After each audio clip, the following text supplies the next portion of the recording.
ऐसे ही मजेदार हिंदी कहानियाँ सुनने के लिए हमारे चैनल स्टोरी वर्ल्ड को सब्सक्राइब कीजिए। छोटे से गांव की वो लड़की जिसका नाम था ईसा, सीधी सादी सपनों में खोई रहने वाली, पढ़ाई में तेज थी, पर घर वालों ने उसकी शादी कम उम्र में ही तय कर दी।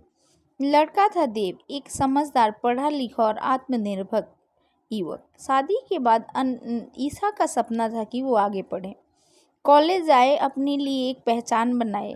देव ने उसकी ख्वाहिश समझी और खुलकर उसका साथ दिया। शादी के कुछ महीनों बाद ही देव ने ईसा का एडमिशन शहर के कॉलेज में करवा दिया। तुम बस मन लगाकर पढ़ना, देव ने मुस्कुराकर कहा था, बाकी सब मैं संभाल लूँगा। ईसा की आंखों में आंसू थे, कृतज्ञता के। कॉलेज की दुनिया एकदम नई थी, नए दोस्त, नए माहौल और नई सोच। वहीं उसकी मुलाकात आरव से, स्मार्ट, बोलने में दिलकश और बहुत केयरिंग था। आरव और ईसा की दोस्ती धीरे धीरे गहराती गई। पढ़ाई के दौरान दोनों एक दूसरे की मदद करती और साथ समय बिताने लगे। एक दिन बारिश में दोनों लाइब्रेरी से लौट रहे थे। आरव ने ईसा की आंखों में देखा और कहा, मैं तुमसे कुछ कहना चाहता हूँ ईसा, मैं तुमसे प्यार करने लगा हूँ। ईसा चौंकी, एक गहरी चुप्पी छा गई। पर आरव, मैं शादीशुदा हूँ, देव मेरा पति है। तो क्या हुआ? आरव बोला, तुम्हारी शादी छोटी सी उम्र में हो गई थी, तुम्हारी मर्जी के खिलाफ। तुम खुश नहीं हो, मैं तुम्हें खुश रख सकता हूँ। डिवोर्स ले लो और मुझसे शादी कर लो। ईसा को जैसे किसी ने झकझोर दिया। उसकी दुनिया एक पल में उलझ गई। उस रात ईसा कमरे में अकेली बैठी थी। देव ने उसे खाने के लिए बुलाया, पर वो चुपचाप रही। सब ठीक है ना? देव ने पूछा। हाँ, उसने झूठ कहा, पर उसके दिल में आरव की बात गूंज रही थी। क्या वो देव को धोखा दे रही है? क्या वो सच में आरव से प्यार करने लगी है, या ये सब एक भटकाव है? देव उसके लिए सब कुछ कर रहा था, उसका सपनों का उड़ान देना, उसका ख्याल रखना और बिना शर्त के उस पर भरोसा करना। और दूसरी ओर था आरव, जो उसे रोमांस, आकर्षण और एक नए सपने की दुनिया दिखा रहा था। पर भरोसा और प्रेम, इन दोनों में बहुत फर्क होता है। अगले दिन ईसा ने कॉलेज से छुट्टी ली और सीधे घर लौट आई। देव घर पर था। देव, उसने धीरे से कहा। देव ने मुस्कुराकर उसकी ओर देखा। क्या हुआ, कुछ परेशान हो? ईसा की आंखों में आंसू आ गया। वो उसके पास गई, उसके सामने बैठ गई। मुझे कुछ कहना है जो तुम्हें जानना जरूरी है।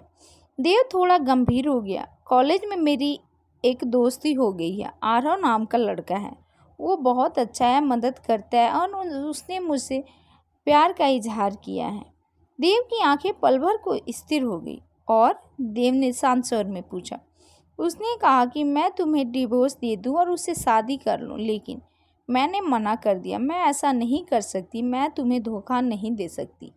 शायद मुझसे गलती हो गई कि मैं उससे इतना जुड़ गई, पर अब मैं सब खत्म कर चुकी हूँ और मैं तुमसे माफ़ी मांगती हूँ। ईसा फूट फूट कर रोने लगी। देव कुछ देर चुप रहा, फिर उसके पास आया, उसके आंसू पोंछे और उसे गले से लगा लिया। प्यार करना कोई गुनाह नहीं है ईसा, देव ने कहा, पर सच्चाई का सामना करना, ये तुम्हारी सबसे बड़ी ताकत है। और मैं इस रिश्ते में वही सबसे ज़्यादा चाहता हूँ, सच्चाई और भरोसा। ईसा का दिल हल्का हो गया। उसे लगा जैसे कोई बहुत बड़ा बोझ उतर गया हो। उस दिन के बाद ईसा ने कॉलेज में आरव से दूरी बना ली। उसने साफ शब्दों में आरव से कहा, मैं अपने पति के साथ खुश हूँ। जो हुआ वो एक भटकाव था, पर अब मैं उसे नहीं दोहराऊंगी, मुझे माफ़ करना। आरव कुछ नहीं बोला, बस चला गया। ईसा अब पहले से ज़्यादा समझदार हो चुकी थी। उसने अपनी पढ़ाई पर पूरा ध्यान दिया और कुछ ही महीनों में उसका रिजल्ट आया। वो टॉप कर चुकी थी। देव ने उसके लिए एक सरप्राइज पार्टी रखी, जिसमें उसने सबके सामने कहा, ईसा सिर्फ मेरी पत्नी नहीं, मेरी प्रेरणा है। मैंने कभी नहीं सोचा था कि एक लड़की इतने कम वक्त में इतना कर सकती है। ईसा की आंखों में फिर से आंसू थे, पर इस बार ये आंसू अफसोस के नहीं, जीत के थे। ईसा को आज भी याद है वो मोड़, जब जिंदगी ने उसे दो रास्तों पर खड़ा कर दिया था। एक ओर था आकर्षण, प्रेम और एक नई कहानी की शुरुआत। दूसरी ओर था भरोसा, सच्चाई और वो रिश्ता जो समय के साथ मजबूत हो रहा था। उसने वही चुना जो सही था और वही उसकी जीत थी। कभी कभी प्यार होना गलत नहीं होता, लेकिन सही फैसला लेना वही असली प्रेम की पहचान है। ऐसे ही मज़ेदार हिंदी कहानियाँ सुनने के लिए हमारे चैनल स्टोरी वर्ल्ड को सब्सक्राइब कीजिए।